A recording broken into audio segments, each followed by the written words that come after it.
Shalom, warriors, and welcome to the Daily Warfare Drop with Raphael, Rabbi. Today's theme is worship when surrounded by pressure.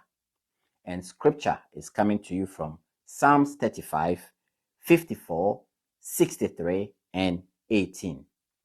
Warriors, today's Psalms place us right in the middle of spiritual pressure. These are not quiet, reflective songs. They are battlefield prayers written when David is hunted, misunderstood, and surrounded by threat. Psalm 35 opens with David asking God to contend with those who contend with him. Warriors, this is important. David does not take revenge into his own hands. He brings the battle to God. Spiritual warfare is knowing when not to fight in the flesh. In everyday life, conflict at work, false accusations, strained relationships, the temptation is to react. David shows us restraint is a weapon.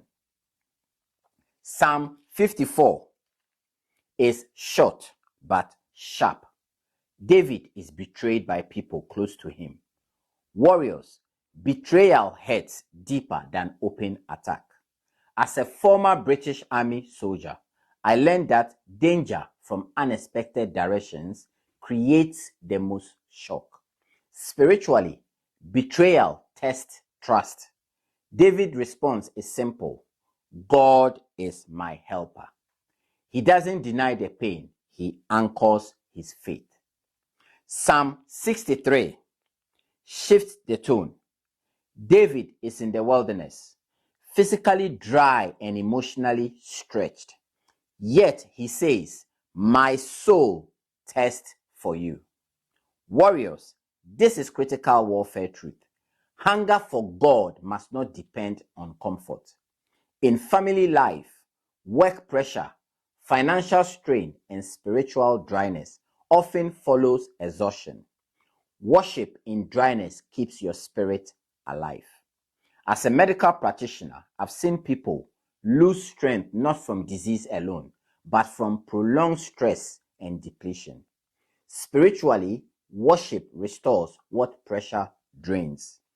David worships before the situation changes. Psalm 18 then pulls everything together.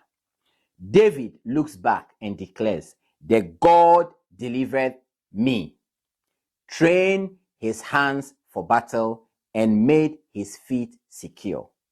Warriors, testimony matters.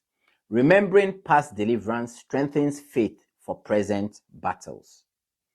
Here is today's warfare truth. Pressure is not proof of defeat. It is often evidence of assignment.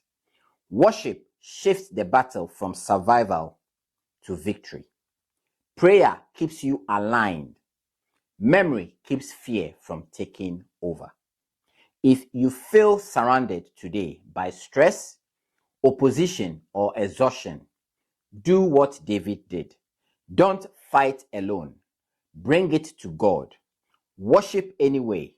Trust anyway. Stand firm. And my fellow warriors, lift your voice before the breakthrough. We shall meet on the battlefield tomorrow. Shalom.